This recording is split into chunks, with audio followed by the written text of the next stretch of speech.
Namaskar. In today's Origin classes, we will study power sharing, जो हमारे SST में political science से हमने लिया है and it is the first chapter from the political science. Okay, so basically हम यहाँ पे पावर शेयरिंग के बारे में आपका पढ़ेंगे.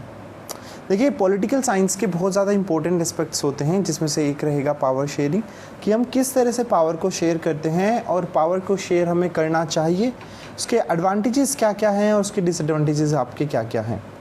सो बेसिकली यहाँ पर अगर हम लेके चलें, हम पावर शेयरिंग के कॉन्सेप्ट को दो कंट्री के एग्जाम्पल से समझेंगे and the name of the country are Belgium and Sri Lanka. Okay, so Sri Lanka के जोग्राफिकल लोकेशन के बारे में बेसिकली हम सबको एक आइडिया है कि श्रीलंका आपका कहाँ पे है. हमारे साउथ में आपका श्रीलंका कंट्री आपको मिल जाएगा. वहाँ की लैंग्वेज के बारे में थोड़ा बहुत आपको आइडिया होगा. दैट सिंहली लैंग्वेज बोली जाती है वहाँ पे और बेसिकली तमिल लैंग्वेज वहाँ पे बोली जाएगी.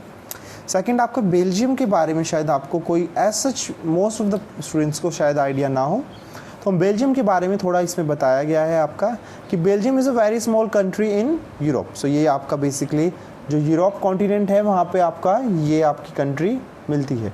ठीक है, यहाँ पे अगर इसने इसकी कुछ एरिया के बारे में बताया है दैट बेल्जियम का जो एरिया है it is smaller in area than the state of Haryana. Okay, so Belgium का अगर हम पूछेंगे, अगर हम इसकी पॉपुलेशन के बारे में आपको अभी बता दें, सो इनकी पॉपुलेशन आपकी अराउंड 1 करोड़ पॉपुलेशन है. हरियाणा की पॉपुलेशन 2 करोड़ के अराउंड आपकी होती है. So half of the population of Haryana यहाँ की पॉपुलेशन आपकी होगी. सो अगर हम यहाँ के, ये कोई इंपॉर्टेंट क्वेश्चन नहीं है, just to make you know about Belgium, ये चीज़ बताई गई है. जो इंपॉर्टेंट क्वेश्चन यहाँ पे बनते हैं उनमें से स्टार्टिंग होती है कि बेल्जियम के जो नेबरिंग कंट्री है वो कौन कौन से.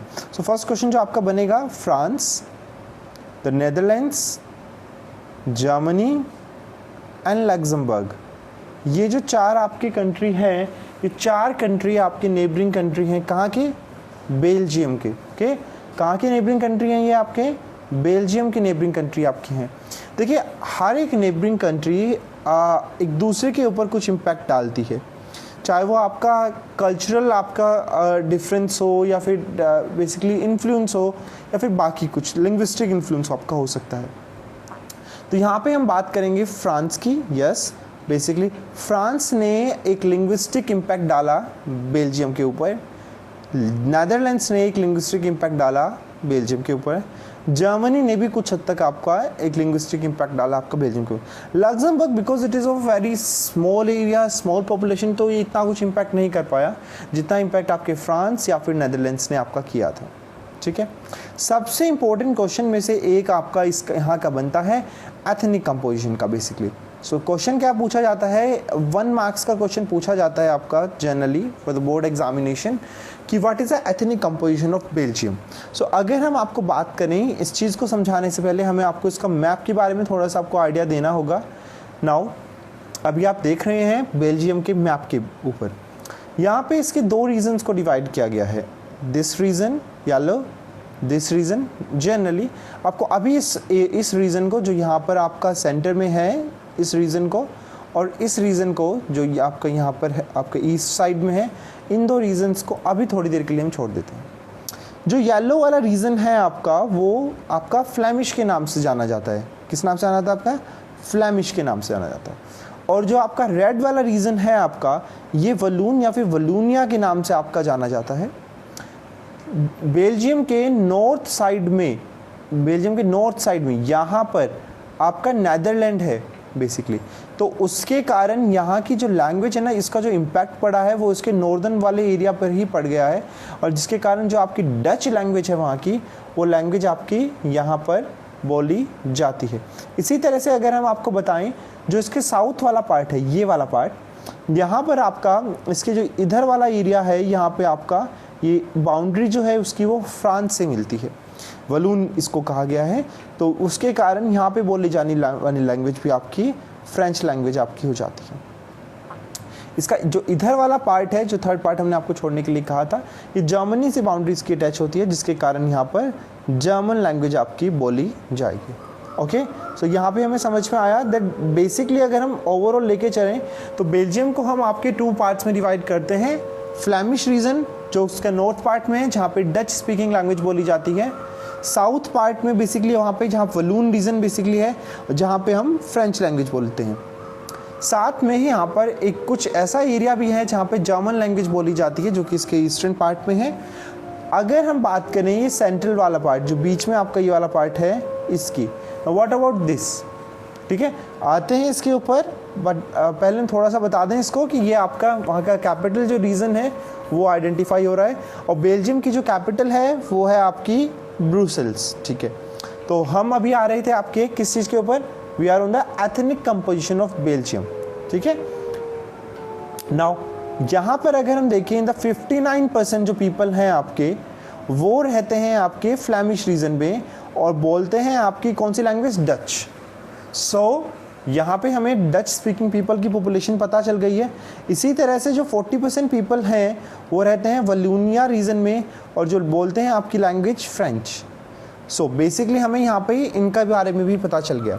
ओके, सो अगर कोई पूछे आपसे what is the ethnic composition of Belgium, so you can say the ethnic composition of Belgium is 59% basically आपके क्या होंगे, they are Flemish region people which speaks language Dutch. Similarly, 40% people lives in Wallonia region and speaks French, and 1% of the Belgians or Belgium people speaks German language. Got it? So what is the ethnic composition of Belgium? 59% people speak Dutch, 40% people speak French, 59% people live in Flemish region, and 40% people live in Wallonia region, and 1% people speaks German. Okay, अगर हम यहाँ की capital की बात करें जो कि है ब्रुसेल्स। नाउ ब्रुसेल्स में 80% of the people, okay, 80% of the people French language बोलते हैं एंड 20% ऑफ द पीपल वो डच लैंग्वेज बोलते हैं। ओके, सो जो इसको याद करने का एक छोटा सा हम आपको तरीका बता दें। जो फ्रेंच लैंग्वेज है वो एक लाइट क्लास की लैंग्वेज मानी जाती थी हमेशा से और अभी भी मानी जाती है। सो जो कैपिटल में रहने वाले लोग हैं वो लाइट होंगे, वो रिच होंगे, ये चीज़ याद रखिएगा। तो आपको ये याद होगा कि जो कैपिटल में रहने वाले लोग हैं वहाँ पे जिनकी परसेंटेज ज़्यादा है वो फ्रेंच स्पीकिंग की है। So that would be 80%। Okay, अगर हम बात करें नॉर्मल कंट्री की, पूरी बेल्जियम की बात करें तो वहाँ पर केवल 40% लोग ही फ्रेंच लैंग्वेज बोल रहे हैं जो कि आपके वलूनिया रीजन में रह रहे हैं। डच स्पीकिंग बोलने वाले लोग पूरी कंट्री में ओवरऑल मेजोरिटी में हैं जो कि 59% की, लेकिन अगर हम बात करें कैपिटल के अंदर वहाँ पे वो 20% के करीब हैं। यहाँ पर जो कैपिटल के अंदर जर्मन स्पीकिंग पीपल की पॉपुलेशन नेग्लिजिबल है तो उसको वहाँ पे कंसिडर नहीं किया गया है। सो अगर हमसे कोई पूछे what is the ethnic composition of Belgium, बता सकते हैं। What is the ethnic composition of Brussels, बता सकते हैं। अच्छा, तो इसको अंडरस्टैंड, यही चीज़ एथनिक कंपोजिशन को हमें पढ़ना क्यों है बेसिकली। अगर हम यहाँ पे एक चीज़ को ध्यान से देखें कि जो फ्रेंच स्पीकिंग पीपल थे वो कैपिटल में मेजॉरिटी में थे, लेकिन अगर हम ओवरऑल कंट्री की बात करें तो वो आपके बेल्जियम के अंदर माइनॉरिटी में थे। तो इसका मतलब है कि अगर वहाँ पे कोई इलेक्शंस होते, कोई भी आपकी कोई ऐसी पॉलिसी होती जहाँ पे आपका डेमोक्रेसी को हम आप एक्सरसाइज करते, तो वहाँ पर आपका जो भी आपके डच स्पीकिंग पीपल थे वो रूल कर रहे होते। जिससे क्या होता, आपका हमेशा आपके जो भी आपकी एडवांटेजेस मिलनी चाहिए थी किसी भी आपकी कंट्री के अंदर, किसी रूल से, किसी लॉ से, किसी रेगुलेशन से, तो वो आपको डच स्पीकिंग पीपल उसको ले रहे होते एंड फ्रेंच स्पीकिंग पीपल उसको कुछ नहीं कर रहे होते। लेट्स सपोज अगर हम पूछें कि प्राइम मिनिस्टर कहाँ का बनना चाहिए तो यू विल से ऑब्वियसली वो डच स्पीकिंग पीपल बनेगा। अगर हम पूछें कि आपका वहाँ के, अगर लेट्स सपोज हमें किसी पर्टिकुलर लैंग्वेज को अगर हमें नंबर 1 पे रखना है, नेशनल लैंग्वेज बनाने, तो आप कहेंगे ऑफ कोर्स हम वहाँ पे डच लैंग्वेज को ही कंसिडर किया जाएगा। तो ये बेसिकली सिचुएशन बन चुकी थी आपकी बेल्जियम में, जहाँ पे एक कॉम्प्लिकेटेड सिचुएशन बन चुकी थी कि वो किस तरह से इस सिचुएशन को ओवरकम कर सके। ओके, नाउ अगर हम इसके बारे में पढ़ेंगे, बट हुआ क्या यहाँ पे, टेंशन्स आपकी बेसिकली आपकी इंक्रीज हो गई डच स्पीकिंग और फ्रेंच स्पीकिंग पीपल कम्युनिटी में, एंड दैट इज़ बेसिकली ये जो एक्सक्लेरेट हुई वो 1950s से लेके 1960s के बीच में आपकी ज़्यादा से ज़्यादा एक्सक्लेरेट हुई। और वही चीज़ आपका क्या करती है, एक टेंशन बना देती है आपकी कम्युनिटी के अंदर कि अभी आपका आगे क्या होने वाला है। अब यहीं से ब्रुसेल्स में भी आपकी एक कॉम्प्लिकेटेड सिचुएशन आपकी बन रही जिसके बारे में हम पढ़ेंगे। हम अब पढ़ रहे हैं ब्रुसेल्स के बारे में। ब्रुसेल्स में एक अजीब सी अलग ही टेंशन थी आपकी। तो जो सिचुएशन आपकी ओवरऑल कंट्री ओवरऑल बेल्जियम में बन रही थी उसकी अपोजिट ही सिचुएशन आपकी वहाँ पे इन द कैपिटल आपकी बन रही थी। ऐसी ही हमें बेसिकली सिचुएशन देखने को मिलेगी दूसरी कंट्री के बारे में। हमने यहाँ पे एग्जांपल लिया था आपका 2 कंट्री का। The first country was Belgium and the second country was Sri Lanka. Sri Lanka हमारे साउथ पार्ट में है बेसिकली, और वो एक बेसिकली आइलैंड नेशन है जिसके बारे में हम जानते हैं। And in the southern coast of the Tamil Nadu वो आपको मिलेगी, ठीक है। 2 करोड़ पॉपुलेशन है यहाँ पे, जो हरियाणा की पॉपुलेशन से जस्ट एज इट इज़ है। ऐसा कुछ इम्पैक्ट इस क्वेश्चन का नहीं पड़ता है, बट लेके चलते हैं। अगर हम बात करें जैसे बाकी साउथ एशियन नेशंस आपके होते हैं, जो डाइवर्सिटी बेसिकली होती ही होती है, श्रीलंका में भी एक डाइवर्सिटी है। वहाँ पे डाइवर्सिटी आपकी लिंग्विस्टिक है कि जो सिंहला स्पीकर्स हैं वहाँ पर वो 74% हैं, और जो आपके तमिल स्पीकर्स हैं वहाँ पर वो आपके 18% आपके हैं। बाकी लैंग्वेज भी बोली जाती हैं वहाँ पे, बट मोस्टली आपकी 2 ही लैंग्वेज आपकी लेकर हम चलेंगे, ठीक है। इसको पढ़ने से पहले एक बार हम इसके मैप को बेसिकली हम देख लेते हैं। नाउ जो आपका ये येलोइश रीजन है वो आपका सिनलीज रीजन को कहलाता है। ये वाला रीजन जो आपको दिख रहा है ना, this region basically, okay. Now यहाँ पे जो आपका श्रीलंकन तमिल्स हैं वो आपके ये वाला रीजन आपको दिख रहा होगा, ये ऑरेंज रीजन जो आपको दिख रहा है, this belongs to the Sri Lankan Tamils, okay. Now इसी तरह से अगर हम इंडियन तमिल्स की बात करें, जो इंडियन तमिल्स है दे आर वो आपके इस रीजन में और आपके इस रीजन में जनरली आपके रह रहे हैं। मुस्लिम्स की अगर हम बात करें तो बेसिकली मुस्लिम्स आपके पर्टिकुलर रीजन में नहीं है, वो कुछ जगह हैं, जैसे यहाँ पे हो गया, यहाँ पे हो गया, यहाँ पे हो गया। अगर हम बात करें बाकी सब आपकी पॉपुलेशन आपकी इधर उधर हो सकती है, लेकिन एक हमने छोटा सा हमने एक चीज़ देखी है यहाँ पे, वो चीज़ है कि आपके जो तमिल पीपल हैं वो मोस्टली नॉर्दर्न पार्ट में रह रहे हैं, और सिंहल पीपल मोस्टली आपके बाकी जितना भी आपका पार्ट है ईस्टर्न पार्ट और नॉर्दर्न पार्ट में आपके तमिल पीपल रह रहे हैं। बाकी सब रीजन आपका सिंहलीज पीपल के द्वारा डोमिनेट किया जाता है। नाउ अगर हम बात करें यहाँ पर जो तमिल पीपल यहाँ पर हैं उसमें से केवल 13% ही आपके श्रीलंकन तमिल्स हैं। मतलब ओवरऑल 13%, मतलब हम यहाँ पे ये बात नहीं कर रहे हैं, हम बात कर रहे हैं यहाँ पर 13% आपके उस 18% में से। रेस्ट जो हैं वो आपका इंडियन वर्कर्स थे जो कि प्लांटेशन वर्क वगैरह के दौरान आपके वहाँ पे चले गए थे, ठीक है। नाउ अगर हम यहाँ पे रिलीजियस देखें एक चीज़ को कि वहाँ पे उनकी कॉम्पोजिशन कैसी है, तो यहाँ पे जो मोस्टली जो सिंहला स्पीकर पीपल हैं आपके श्रीलंका में, this are Buddhist. Why the Tamils basically आपके वो ऐसा नहीं है कि सिंहला सारे के सारे बुद्धिस्ट ही हैं आपके, they also belongs to so many community जिनके बारे में हम अभी पढ़ेंगे। सो ओके, नाउ अगर हम बात करें यहाँ पे जो सिंहली पीपल थे वो आपके बुद्धिस्ट थे, और जो तमिल्स थे वो आपके हिंदूज़ भी थे, वो आपके मुस्लिम्स भी थे यहाँ पर, बट जो क्रिश्चियंस थे वो आपके दोनों ही कम्युनिटी में आपके मिलेंगे, ओके। नाउ अगर हम बात करें कि बेल्जियम में जिस तरह से आपकी मेजॉरिटी को लेकर इशू हुआ कि वहाँ पे आपकी 59% आपके डच स्पीकिंग पीपल थे, दे कैन टेक एडवांटेज और आप पे वो चीज़ हो सकती थी। इसी तरह से श्रीलंका में भी ये चीज़ आपकी होने को मिल सकती थी। वैसे बेल्जियम में हुआ क्या आपको अगर हम बताएं, जो 40% पीपल थे वहाँ के French speaking people, they have the power. अब वो कैसे, अभी हमने बताया था the French language, the French speaking people are the elite class people, generally consider किया जाता है इस चीज़ को। सो उनके पास मनी थी, उनके पास एजुकेशन थी, और लेकिन जो डच स्पीकिंग पीपल थे उनके पास वो आपके जो एजुकेशनल वगैरह जो आपके इंस्टीट्यूशंस वगैरह हैं वो काफ़ी लेट आपके रीच किए, जिस वजह से ओके। यहाँ पर हम बढ़ते हैं आगे की तरफ। श्रीलंका में आपका वही यहाँ पे बेसिकली, लेकिन अगर एथनिक कंपोजिशन श्रीलंका में देखें तो वो इतना डाइवर्स नहीं दिखता, वहाँ पे हमें आप क्लियर मेजॉरिटी आपकी दिखने के लिए मिलती है। इसको देखते हुए यहाँ पे श्रीलंका में एक प्रोसेस फॉलो हुआ जिसको हम मेजोटेरियनिज्म के नाम से जानते हैं। सो बेसिकली यहाँ पे मेजोटेरियनिज्म जो आपका है जनरली वो आपको एक इसके बारे में हम आपको NCERT की ही डेफिनेशन अगर दिखा दें that will be good. So a believe that the majority community should be able to rule a country in whichever way it wants by disregarding the wishes and needs of the minority. यहाँ पे minority की needs और wishes का कोई ध्यान नहीं रखा जाएगा, केवल और केवल जो majority people हैं उन्हीं का ध्यान रखा यहाँ पे ध्यान रखा जाएगा. ओके, सो ये यहाँ पे श्रीलंका में कैसे फॉलो हुआ इसके बारे में हम आपको बताते हैं. तो श्रीलंका ने बेसिकली एक बैकग्राउंड जान लेते हैं. श्रीलंका का 1948 में हमसे एक साल बाद श्रीलंका ने इंडिपेंडेंस आपकी गेन की थी, इंडिपेंडेंट वो हुआ था. और वहाँ पे मेजोरिटेरियन रूल कैसे चला, इसमें सबसे बड़ा इम्पैक्ट पड़ता है यहाँ पे 1956 में एक एक्ट पास हुआ. इस एक्ट ने एक्चुअली किया कि आपका जो सिंहला लैंग्वेज थी वहाँ पे it has been now considered as a only official language of Sri Lanka, और इसने डिसरिगार्ड कर दिया किसको, तमिल को. इससे क्या हुआ, जो तमिल पीपल थे वहाँ पर रहने वाले, जो कि आपके नॉर्दर्न पार्ट में थे बेसिकली जनरली, तो उनको अपनी जॉब सिक्योरिटी या फिर अपना फ्यूचर वो सब उनका बेसिकली उनको ख़त्म होती दिखा.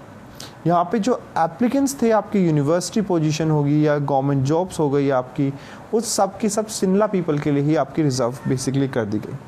साथ ही साथ इन्होंने आपके जो नए जो आपके रूल बने थे आपके कॉन्स्टिट्यूशन में, जो एक्ट आया था 1956 में, इसने आपके बुद्धिज़्म को as a first religion adopt कर दिया. नाउ फर्स्ट रिलीजन होता क्या है बेसिकली, यहाँ पे एक नेशन एक रिलीजन बेसिकली उसको एडॉप्ट कर लेता है, तो इसका मतलब है कि वो उसी के अकॉर्डिंग रन करेगा. और अगर कहीं पे फेवर देने की बात आएगी तो उसी रिलीजन को फेवर करेगा वो जिसको उसने फोस्टर किया हो.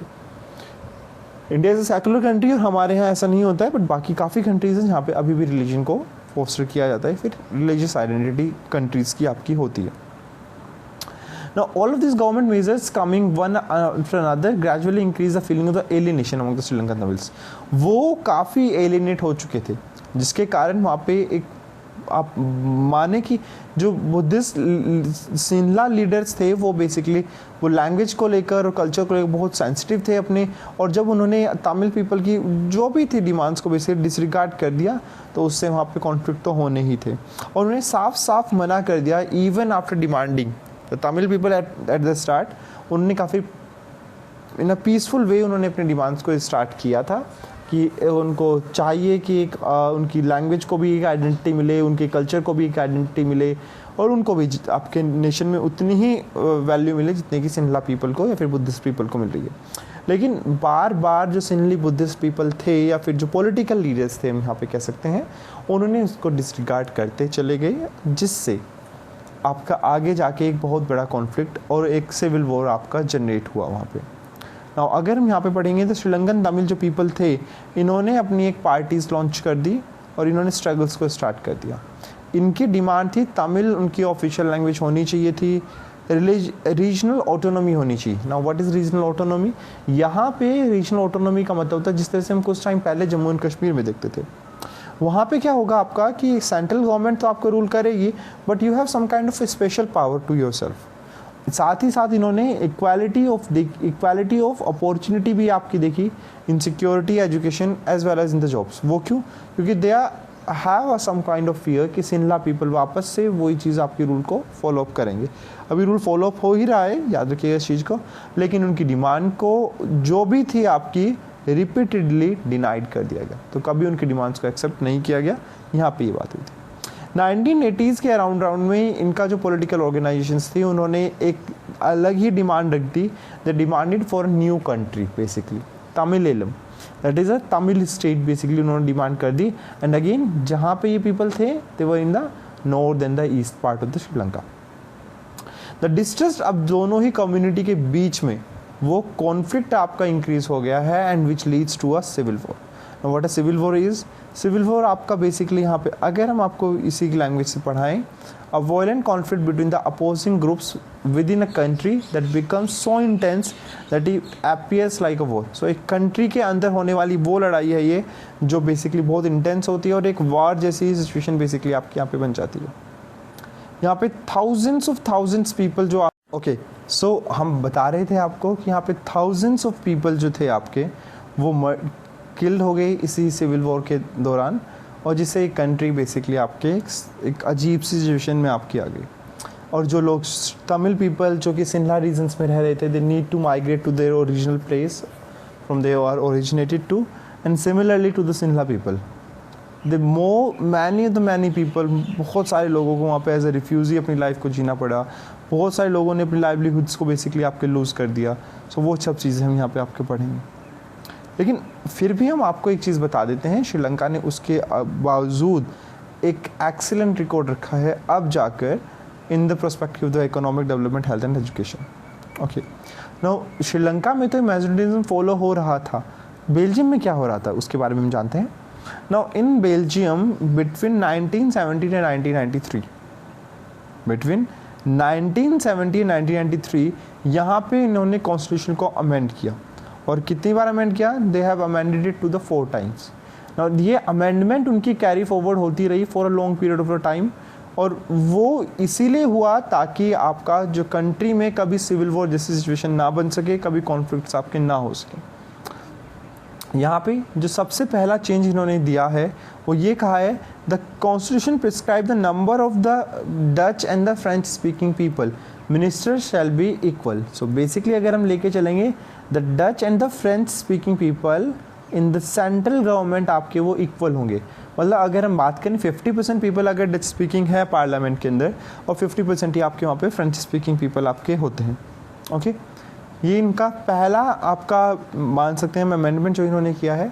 साथ ही साथ इन्होंने क्या किया, आपका many power of the central government have been given to the state government. Basically power आपकी शिफ्ट कर दी गई, पावर आपकी शेयर कर दी गई, और जिसके साथ साथ आपकी state government are not subordinate to the central government. वो सबऑर्डिनेट नहीं कहा गया उनको, बेसिकली उतनी पावर, उनकी पावर काफ़ी ज़्यादा थी। सिमिलरली यहाँ पे कहा है कि आपकी बोथ द कम्युनिटी को ब्रुसेल्स में, नाउ कंट्री की जो आपकी सेंट्रल गवर्नमेंट थी, जो आपकी सेंट्रल गवर्नमेंट थी, सेंट्रल गवर्नमेंट, वहाँ पर तो उनको इक्वल बेसिकली आपका पार्टिसिपेशन मिल ही गया था। सिमिलरली ब्रुसेल्स में भी बेसिकली आपको उनको इक्वल रिप्रेजेंटेशन आपका दे दिया गया था। अब इसे अगर हम 50-50% उनकी सीट्स को रिजर्व कर दे रहे हैं, सो इतना तो है कि वहाँ पे लड़ाइयाँ होंगी नहीं अब, क्योंकि now they know that how many chances of them to get elected and whatever, and इनको वहाँ पे सिविल वॉर होना ही नहीं था। Apart from the central and the state government sorry, हुआ क्या यहाँ पे, इन्होंने कम्युनिटी गवर्नमेंट बनाई, जिससे वो क्या कर सकते थे। और यहाँ पे कम्युनिटी गवर्नमेंट केवल आपकी डच और फ्रेंच या फ्लैमिश और वलूनिया पीपल की नहीं थी, ये बेसिकली आपकी जर्मन स्पीकिंग पीपल की भी थी। इससे वो अपने कल्चरल, एजुकेशनल और जितना भी लैंग्वेज या फिर लिंग्विस्टिक रिलेटेड जो भी आपके इश्यूज थे उनको वो देख सकते थे। नाउ बेल्जियम मॉडल के बारे में अगर हम जाने तो वो इतना ज़्यादा सक्सेसफुल हुआ कि for a long period of time ये जो आपकी डच और फ्रेंच स्पीकिंग पीपल थे, इनके बीच में लड़ाई आपकी बिल्कुल ही ज़ीरो हो गई, और जिसके कारण बेल्जियम ने काफ़ी डेवलपमेंट किया, ब्रुसेल्स ने काफ़ी डेवलपमेंट किया। यहाँ तक कि जब आपकी यूरोपियन यूनियन बना, यूरोपियन यूनियन बेसिकली आपका एक ग्रुप है यूरोपियन कंट्रीज़ का, सारी यूरोपियन कंट्रीज में नहीं आती हैं but most European countries comes under European union. जो आप जब वहाँ पे उनका हेडक्वार्टर बनाने की बात हुई तो बेसिकली उन्होंने हेडक्वार्टर बनाया ब्रुसेल्स में। ना हेडक्वार्टर तो वहीं पे बनता है, यूएन का अगर हम हेडक्वार्टर में मोस्ट हेडक्वार्टर्स की बात करें तो वो जिनेवा या फिर न्यूयॉर्क में देखने के लिए मिलता है हमें। वो क्यों? क्योंकि they are the most developed basically अगर हम मान के चलें तो इन द यूरोप बेसिकली अगर हम सबसे ज़्यादा डेवलप्ड रीजन्स की बात करते हैं तो दैट इज़ ब्रुसेल्स और बेल्जियम रीजन। तो वहाँ पे इसीलिए वहाँ पे हेडक्वार्टर बना। साथ ही में वो एक बेसिकली सिग्निफाई करता था पावर को, शेयरिंग को, जिससे आपका वहाँ पे हुआ, जिससे आप जान सकते हैं। नाउ अगर हम बात करें यहाँ पे बेल्जियम आपका जो है उसने रियलाइज़ का unity of country is possible only and only जब हम पावर को शेयर करते हैं तब ही।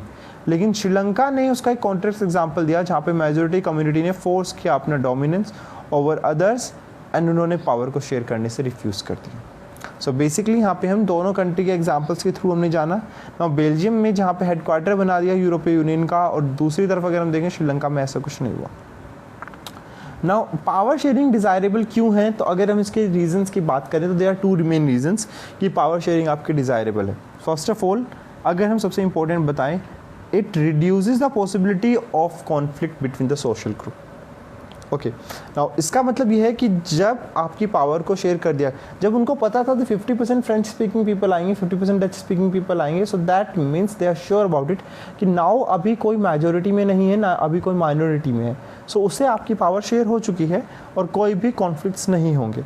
सिमिलरली जब फ्रेंच स्पीकिंग पीपल ने कैपिटल में बेसिकली अपनी जो पावर थी, जो क्लियर मेजोरिटी 80% की थी, उसके साथ उन्होंने बेसिकली आपका कह सकते हैं हम उसको उन्होंने छोड़ दिया, तो कंट्री में जहाँ पे वो केवल आपके 40% पीपल थे, वहाँ पे उनको मेजोरिटी बेसिकली आपका जो 59% पीपल डच स्पीकिंग उनके जैसा इक्वल चांसेस मिल गए। सो that is a very good chance, जिससे दोनों ही कम्युनिटी आपकी खुश हो चुकी थी।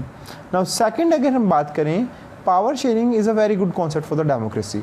नाउ पावर शेयरिंग आपका इस डेमोक्रेसी के लिए अच्छा कैसा है, पहले हम उसके बारे में बता दें। देखिए डेमोक्रेसी में we need to get the feeling of democracy, और डेमोक्रेसी एक्सरसाइज करने की जो हैबिट है, it has to reach each and every people, and only because of power sharing वो हैबिट आपकी हो सकती है, उस तरह से वो आपकी चीज़ें आपकी जा सकती हैं। बट अगर हम यहाँ पे एक चीज़ बात बताएं आपको, द फर्स्ट रीज़न जो है it is a fact, so this is a fact, reduce the possibility of conflict in the social group, now it is a clear fact and this is a moral fact. अगर हम बात यहाँ पे इन्होंने कहा भी होगा इस चीज़ को, the first set of the reason is prudential and the second is moral. वो आपका मतलब ये तो हमारा फैक्चुअल चीज़ें हैं, बट ये आपकी जस्ट टू आपके क्या कह सकते हैं, स्ट्रेंथन द डेमोक्रेसी, हम सेकंड यहाँ पे एडवांटेज को लेकर चलते हैं। नाउ यहाँ पे एक स्टोरी आपकी बताई गई है, देखिए कहीं ना कहीं हमें डिसएडवांटेज भी कहीं ना कहीं आपकी पावर शेयरिंग से हो जाती है। और ये डिसएडवांटेज को हमें समझाया गया है with giving the example of a Lebanon. So it is not a important, कभी क्वेश्चन पर्सपेक्टिव से नहीं आता है, जस्ट फॉर योर अंडरस्टैंडिंग्स के बारे में आपको बता रहे हैं। यहाँ पे एग्जाम्पल दिया हुआ है हमें एक कंट्री का, the country is Lebanon, basically country is Lebanon. So Lebanon जो है basically it is a very diverse country, not like Sri Lanka and Belgium, यहाँ पे केवल 2 ही कंट्री थी, इट इज़ वाइडली डाइवर्स। और यहाँ पे बेसिकली अगर हम लेके चलेंगे तो कंट्री का में आपके 4 मेजर आपके ग्रुप्स हुआ करते थे। जो 4 मेजर ग्रुप आपके थे वो थे आपके Sunni Muslim, orthodox Christian, Shia Muslim and Catholic Christians.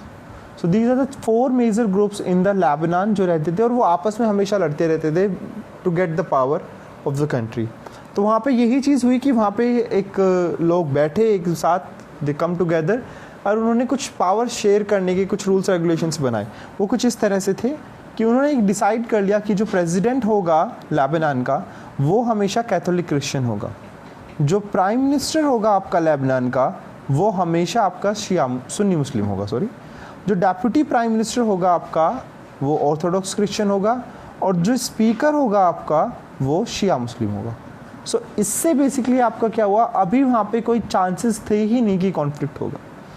लेकिन अगर हम यहाँ पे एक चीज़ लेके चलें, let's suppose a person that belongs to the Shia Muslim community and he can be a very good president, can he be president of the country? No, he can not. So that is basically आपका disadvantage आ जाती है। लेकिन यहाँ पे एक तरीके से बताया गया है कि अगर वो पूछा बड़ों से बेसिकली कि ऐसे क्यों नहीं होता, और एक साथ में एक स्टोरी गिवन है यहाँ पे एक कि लेट्स सपोज अ पर्सन जो अपने आप को ना ही तो ऑर्थोडॉक्स क्रिश्चियन कह रहा है, ना ही अपने आप को सुन्नी मुस्लिम कह रहा है, ना ही बाकी कोई दूसरी चीज़ है, क्योंकि उसके parents belongs to both the community, तो वो किस कंडीशन में आता है, कुछ ऐसा कन्फ्यूज़न हो गया है। तो अब वो क्या करे, let's suppose it does not want to represent any of the community, तो वो तब क्या होगा, तब भी वो रूल फॉलो होता ही रहेगा, ये चीज़ है। इसका रीज़न ये है कि वहाँ के जो एल्डर्स हैं वो ये कहते हैं कि उन्होंने जो कॉन्फ्लिक्ट्स देखे हैं, उन्होंने जो ब्लड शेड देखा है, उतना ब्लड शेड उन्होंने उससे अच्छा आपका अगर हम बताएं सॉल्यूशन उनको भी नहीं दिखता था इस चीज़ को रोकने का।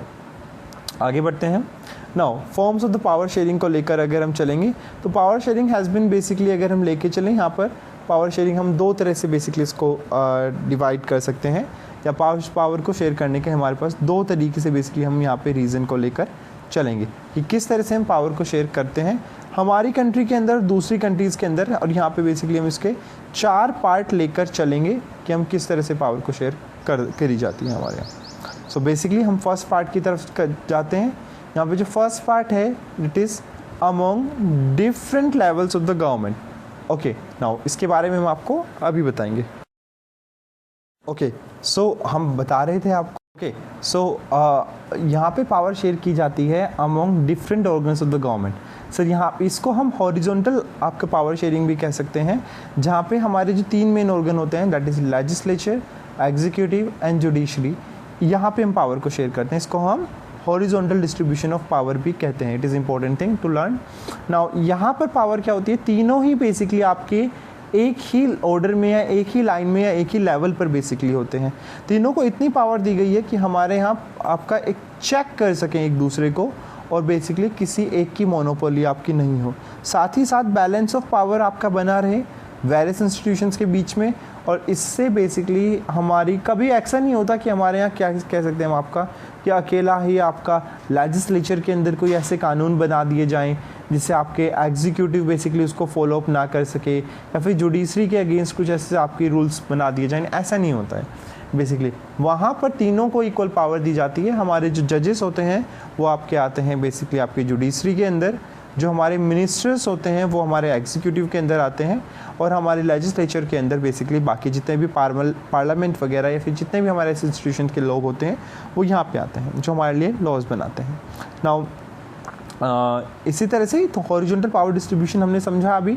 इसके बाद दूसरा पावर शेयरिंग होती है that among the different level of the government. Now इसको हम देखेंगे, देखो एक तो हमारे यहाँ सेंट्रल गवर्नमेंट होती है, सेंट्रल गवर्नमेंट के बाद बेसिकली हमारी स्टेट गवर्नमेंट्स होती हैं, उसके बाद हमारी लोकल गवर्नमेंट्स होती हैं। तो इस तरह से सेंट्रल गवर्नमेंट होगी या फिर यूनियन गवर्नमेंट जिसको हम कहते हैं, और फिर हमारी प्रोविंशियल गवर्नमेंट या फिर स्टेट गवर्नमेंट होती है जहाँ पे पावर को बेसिकली शेयर करते रहते हैं, जो कि हमारी स्टेट गवर्नमेंट, और साथ साथ में हमारी लोकल गवर्नमेंट्स। सो इसको हम आपकी वर्टिकल पावर शेयरिंग कहते हैं, जो कि हमारी कंट्री में हमें बहुत ज़्यादा देखने के लिए मिलता है। कैसे, हमारे यहाँ एक पावर होती है, गवर्नमेंट होती है जो कि दिल्ली में बैठती है, जहाँ पे आपकी पार्लियामेंट होती है। दूसरी हमारी स्टेट या फिर हमारी यूनियन टेरिटरीज़ के अंदर भी हमारी लेजिस्लेचर्स होते हैं, जहाँ पर हमारे लिए कुछ कानून बनाए जाते हैं। तो बेसिकली यहाँ पे हम इसको वर्टिकल पावर शेयरिंग के नाम से इसको जाना जाता है, या फिर इसको vertical division of the power भी आपका कहा जाता है। नाउ अगर हम जाने, ये आपका बेल्जियम में ऐसा हुआ था, वहाँ पे आपकी सेंट्रल गवर्नमेंट के साथ स्टेट गवर्नमेंट भी बनाई गई थी, वलोनिया रीजन की और फ्लैमिश रीजन की स्टेट गवर्नमेंट्स बनी थी। लेकिन श्रीलंका हैज़ रिफ्यूज्ड, श्रीलंका में ऐसी चीज़ आपकी नहीं हुई थी। सो बेसिकली इसी चीज़ को हमें यहाँ पे लेकर पढ़ना है। तो थर्ड अगर हम बात करके चलें आपकी among the different social groups, मतलब जैसे श्रीलंका में आपका ऐसा कुछ नहीं हुआ था, लेकिन बेल्जियम में आपका कम्युनिटी गवर्नमेंट बनी थी। इंडिया में कुछ हद तक ये वाली एक्सरसाइज भी आपकी होती है, जिस तरह से अगर हम बात करें, हमारे यहाँ कुछ वीकर सेक्शन के लिए एक पर्टिकुलर बेसिकली रूल्स रेगुलेशंस बनाए जाते हैं, so that they can reach to the level of the other people. So वो हम कम्युनिटी गवर्नमेंट या उनके लिए कुछ रूल्स रेगुलेशन हमारे यहाँ कुछ हद तक आपके डिफरेंट आपके होते हैं। Fourth and the last one हमारी जो पावर शेयर की जाती है वो between the among the political parties, pressure groups and the different movements को हमें पावर को शेयर किया जाता है। यहाँ पे कोई कंपटीशन नहीं होता आपका, बट बेसिकली आपके लॉन्ग रन करने के लिए आपका सभी को पावर को शेयर किया जाता है, जिससे एक हेल्दी डेमोक्रेसी आपकी रन कर सके। सो यहाँ पे बेसिकली हमारा चैप्टर आपका एंड होता है। मोस्ट इम्पॉर्टेंट टॉपिक रहेंगे हमारे, वापस से अगर हम आपको बताएंगे तो द टॉपिक्स व पावर शेयरिंग चैप्टर में फर्स्ट आपका रहेगा आपका एथनिक कंपोजिशन। 59% फ्लैमिश रीजन में बोलने वाले आपके डच स्पीकिंग पीपल थे, और 40% वलोनिया रीजन में फ्रेंच स्पीकिंग पीपल थे। सिमिलरली आपके ब्रुसेल्स का एथनिक कंपोजिशन आ सकता है 80 और 20% का। साथ ही साथ आपका यहाँ पे श्रीलंका का एथनिक कंपोजिशन आ सकता है, यहाँ पे सिंहला स्पीकर और तमिल स्पीकर की विद्या बेसिकली हम यहाँ पे परसेंटेज के नाम देख सकते हैं यहाँ पे कि क्या थी। मैप रिगार्डिंग कोई क्वेश्चन यहाँ पे आएगा नहीं, बिल्कुल भी नहीं आएगा। दूसरा क्वेश्चन आपका बनता है व्हाट इज़ मेजोरिटनिज्म, यहाँ पे क्वेश्चन बन सकता है। 1956 के एक्ट के ऊपर कोई क्वेश्चन बन सकता है कि इसने ऐसा क्या किया था कि वहाँ पे पूरी आपके कॉन्फ्लिक्ट स्टार्ट हो गए थे। साथ ही साथ बेसिकली आपका यहाँ पे अगर कोई क्वेश्चन बन सकता है अकोमोडेशन ऑफ द बेल्जियम, ये आपका एक इंपॉर्टेंट क्वेश्चन बनता है। हमें वहाँ की जो अकोमोडेशन ली गई थी कि वहाँ पे 50-50% आपकी सेंट्रल गवर्नमेंट में, 50-50% आपके बेसिकली आपका कैपिटल जो गवर्नमेंट थी वहाँ पे आपकी जो स्टेट गवर्नमेंट्स बनाई गई थी वो, और साथ में जो कम्युनिटी गवर्नमेंट बनाई गई थी, चारों अकोमोडेशन को हमें बताना है, जो कि 1970 से 1993 के बीच में 4 बार जो अमेंडमेंट्स आपके हुए थे। साथ ही में बेसिकली हम अगर यहाँ पे कोई इंपॉर्टेंट क्वेश्चन बन सकता है तो वो क्वेश्चन आपका बन सकता है कि what is the disadvantage, sorry what is the advantage of power sharing, तो उसको भी बेसिकली हम यहाँ पर लेकर चल सकते हैं। और साथ ही हमने यहाँ पे देखा कि पावर को किस तरह से हम शेयर कर सकते हैं। हमने सबसे पहले पढ़ा आपका हॉरिजॉन्टल डिस्ट्रीब्यूशन, जिसमें हमने लेजिस्लेचर, एग्जीक्यूटिव और जुडिशरी के बारे में हमने देखा था कि किस तरह से एक ही लेवल पर होने के बावजूद हमने पावर को शेयर किया गया है, जिससे पावर अच्छी तरह से डिस्ट्रीब्यूट की जा सके। डिफरेंट लेवल पर हमने देखा इसको, जहाँ पे हमने इसको वर्टिकल कहा था, जहाँ पे हमारी सेंट्रल गवर्नमेंट, स्टेट गवर्नमेंट और लोकल गवर्नमेंट के बीच में पावर को शेयर कर दिया जाता है। थर्ड नंबर पर हमने देखा कि किस तरह से डिफरेंट सोशल ग्रुप्स को पावर को शेयर कर दिया जाता है। और साथ में हमने देखा है यहाँ पे कि पॉलिटिकल पार्टीज़ वगैरह को पावर को शेयर करने का, आपका एनजीओ हो गए, आपके पॉलिटिकल पार्टी हो गई, सोशल ग्रुप्स हो गए आपके, उन सबको हम थोड़ी सी पावर को शेयर करने का दे देते हैं। सो अगर आपको अच्छा लगा हो तो प्लीज़ टेल, अगर कोई सजेशन हो then you can also tell, ठीक है। Till then take care, you can like and subscribe if you like it. Thank you.